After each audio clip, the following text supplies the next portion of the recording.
Hello, Supun. After such a long time. Hey, I've just been busy with all the cricket tournaments. So, what are you up to?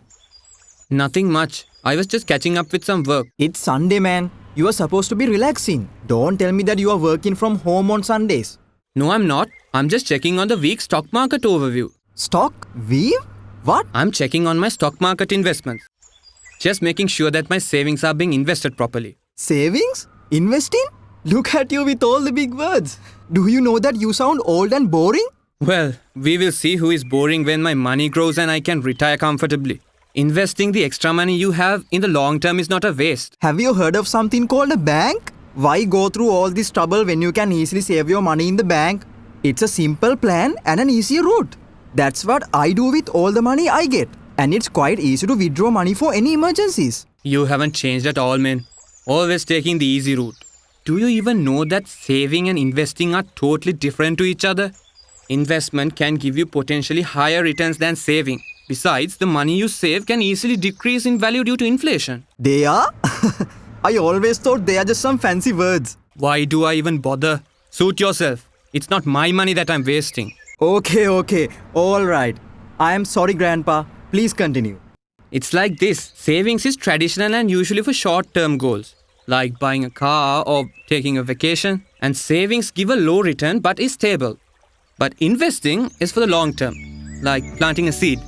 It won't grow in a day, but in years to come, it surely will grow and give you plenty of shade and fruits. But the years of patience is worth when you consider the return. Why take the risk if savings can keep your money safe?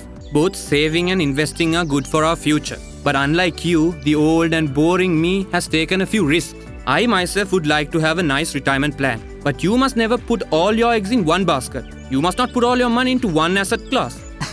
Grow up. Enjoy the moment. Who says I'm not? Investing for retirement is important at any age. I'm quite surprised that with all that money you get from being a big shot cricket player, you have not even looked into investing. I think you should start thinking about investing. A reasonable portion perhaps? Let me tell you about investing in the stock market. Imagine you spend 1,000 rupees and buy 100 shares of a company at 10 rupees each and a dividend is declared at 2 rupees per share. You can get 200 just from dividends. Does savings give you a return like that? That is true. Are there any other benefits? There are quite a few actually. Let's say the share price goes up, then you will have a capital gain. You do not need to pay tax for that. If the company does well, you can get free shares or additional shares at a discount. If you buy corporate bonds, you can get interest income. Doesn't sound so bad now, does it? Okay, alright. It does sound good. How can I get information about the stock market? You can get information from a licensed stockbroker, Colombo Stock Exchange, or the Securities and Exchange Commission of Sri Lanka. I know that the central bank overlooks the operations of banks. But what about the stock market? To safeguard the interest of investors, the Securities and Exchange Commission of Sri Lanka overlooks the operations of the Colombo Stock Exchange and the licensed stockbrokers. Wow, you are like an investment guru. I guess it's a good thing I called you after all. I must look into this. It's perfect for people who don't mind taking some calculated risk. You can thank me later. I'll call you if I need more clarifications. Investing is good for everyone at any age.